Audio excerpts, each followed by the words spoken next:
Can you get a permanent U.S. entry waiver allowing you to travel to the United States even though you have a criminal record? That's what I'm going to cover in this video. I'm Dan Joffe, U.S. Entry Waiver Lawyer. If you're looking for expert legal advice on traveling to the United States without stress, schedule a free call with me. Links in the video description. Let's get started. Here's what you need to know about permanent U.S. entry waivers. If you're a Canadian with a criminal record, you've probably heard of a permanent U.S. entry waiver as a way to gain legal entry into the United States without any hassle.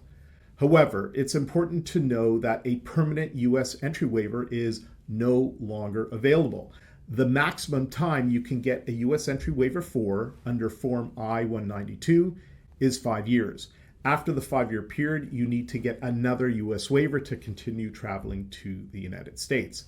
Now, you may have heard of something called the September letter, which is sometimes confused with a permanent U.S. entry waiver. They are different. Let me explain. If you get a September letter from the U.S. Customs and Border Protection, this means that you're not considered inadmissible, thereby eliminating the need to get a U.S. entry waiver. Now, when is a September letter issued? When you apply for a U.S. entry waiver, your Form I-192 application will be processed by the U.S. Customs and Border Protection's Admissibility Review Office, known as the ARO. If the ARO determines that your criminal convictions do not make you inadmissible to the United States, they will issue you a September letter. Now, when do you need to apply for a U.S. waiver? This topic is complicated due to a concept in U.S. immigration law called crimes involving moral turpitude, used by the U.S. Customs and Border Protection to determine if you need a waiver. If you have a simple offense like a DUI, you likely do not need a waiver.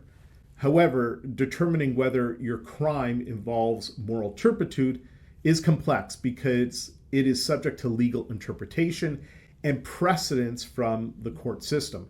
If you're not sure about your specific situation, schedule a free call with me so we can discuss your fact situation. If you get a September letter, that is great, but you should not mistake it for a permanent U.S. entry waiver. If you get this letter, you don't need to reapply for a U.S. entry waiver unless you commit a new offense. Keep this letter with you during your U.S. travels. Finally, there are a few exceptions where you can travel to the United States without a U.S. entry waiver despite having a criminal record.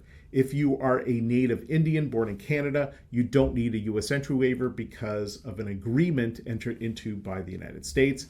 And in some cases where your parents are U.S. citizens, you may not need a U.S. entry waiver.